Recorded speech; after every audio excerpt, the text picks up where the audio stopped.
For more than 4 years, Chad Bishop was simply gone. No confirmed sighting. No clear explanation. No answer about where he had gone.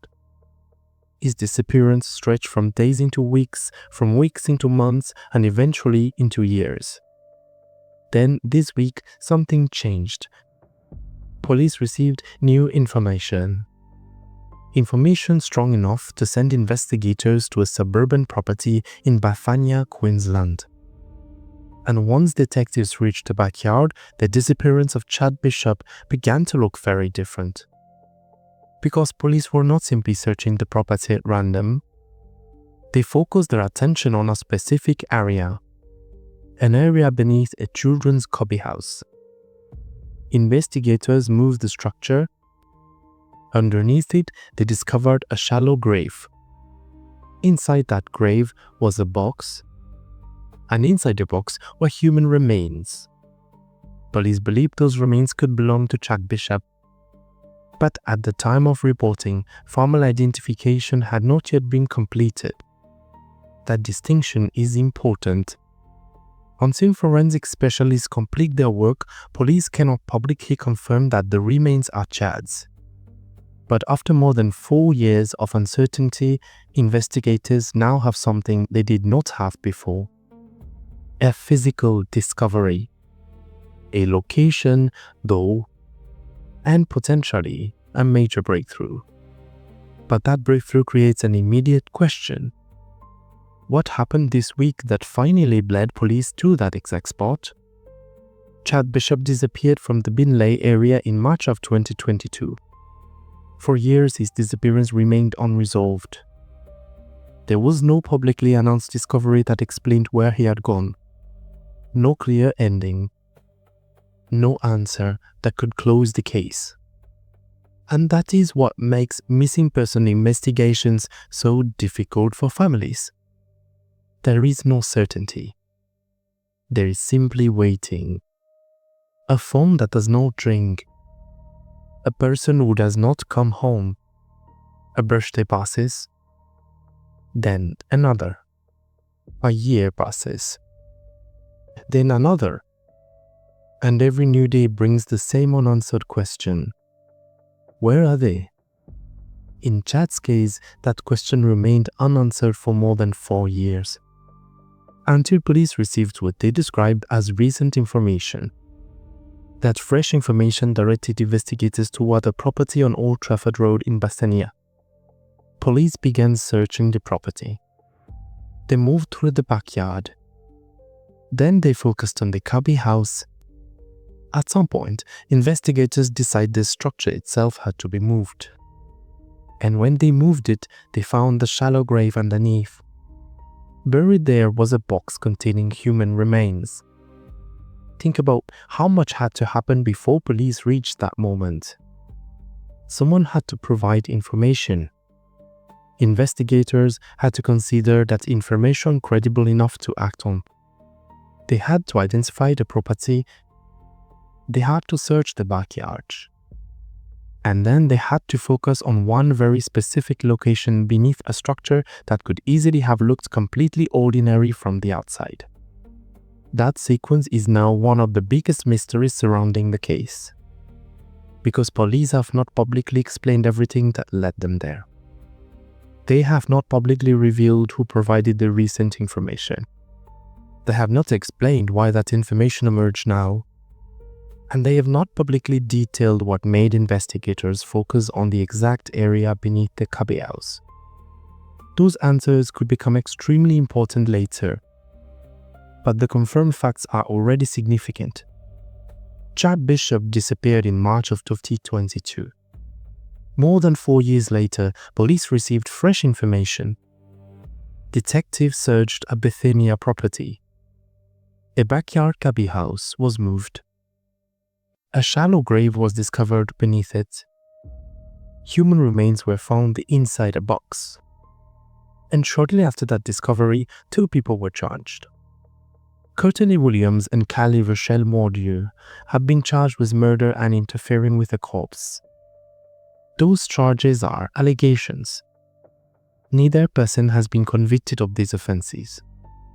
Neither entered a plea when the matter was mentioned in court.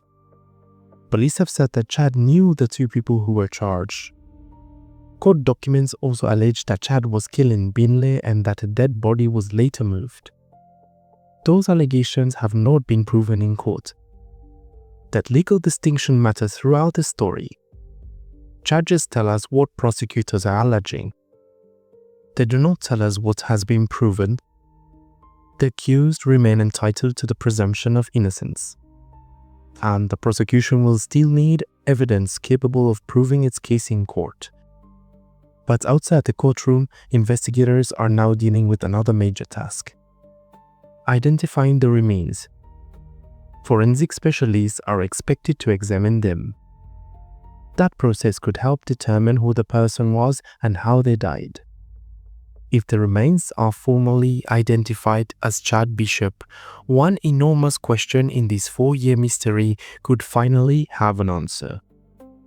Where was Chad? But even that answer would open the door to another. What happened to him? And there are still more questions. When did the person buried beneath that Cubby house die? How long had the remains been there?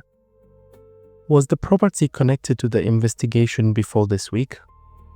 Did police know about the backyard earlier? Was anyone interviewed about this location before? And what exactly changed in the last few days? Police have not publicly answered all of those questions. And until they do, there is no need to invent theories, because the real story is already extraordinary. A man disappears. Years pass. The case remains unresolved. The new information suddenly leads police to a suburban backyard.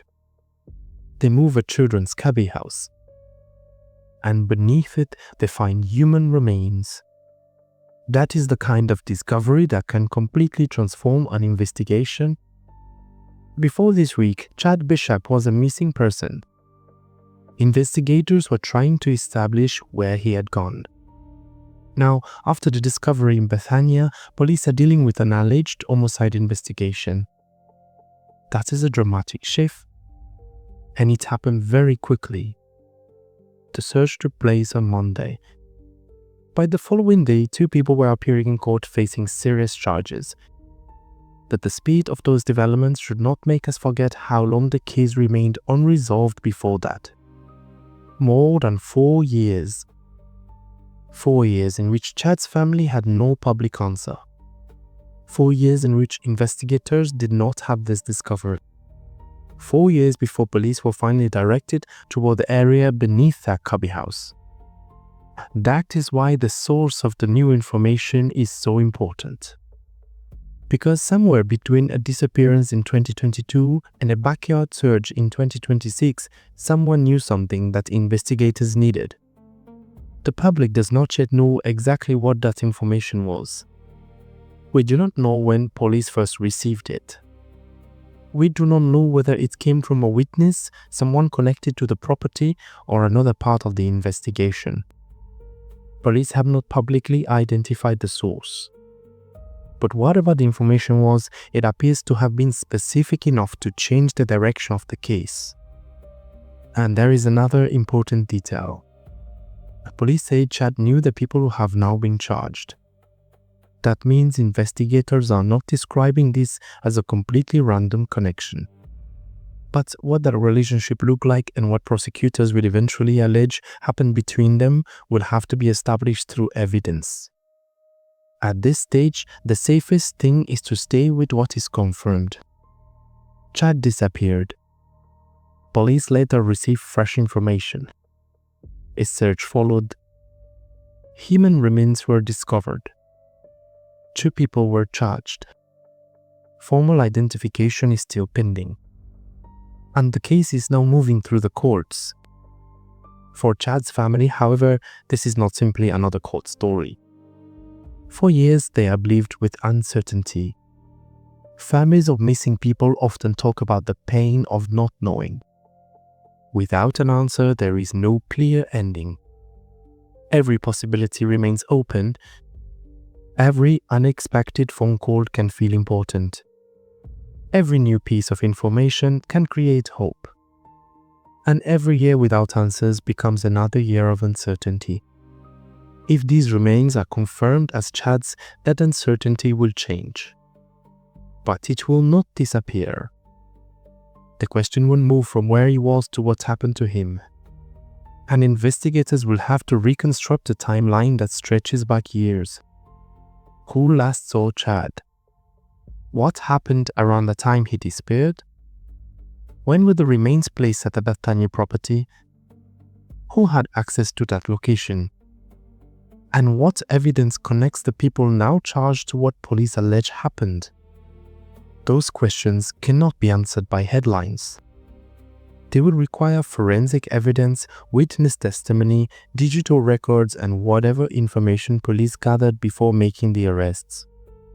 And that process could take time. What we do know is that one ordinary-looking backyard has now become the center of a case that began more than 4 years ago. A Cubby house that may have looked completely unremarkable became the object investigators had to move. And underneath it was the discovery police had been searching for. That contrast is what makes this story so unsettling. Something associated with an ordinary family backyard. Something designed for children. And beneath it, a hidden location investigators say contained human remains. There is no need to exaggerate that image. The facts alone are enough. And there is one final question that now hangs over the entire investigation. If this information was available somewhere for years, why did it surface now? Did someone finally decide to speak? Did investigators uncover something that changed another person's account? Did new evidence point them toward the property? Police have not publicly said. So for now, those questions remain unanswered. But one thing is clear. After more than 4 years, the Chad Bishop investigation is no longer standing still. A fresh tip led police to a backyard. A Cubby house was moved. Human remains were discovered beneath it. 2 people have been charged. And forensic specialists are now working to establish exactly who was found there. For Chad's family, the coming days could finally bring an answer they have waited years to hear. But even if that answer comes, the biggest question will remain. What happened to Chad Bishop? And perhaps even more importantly, what finally made someone lead police to the place beneath that Cubby house?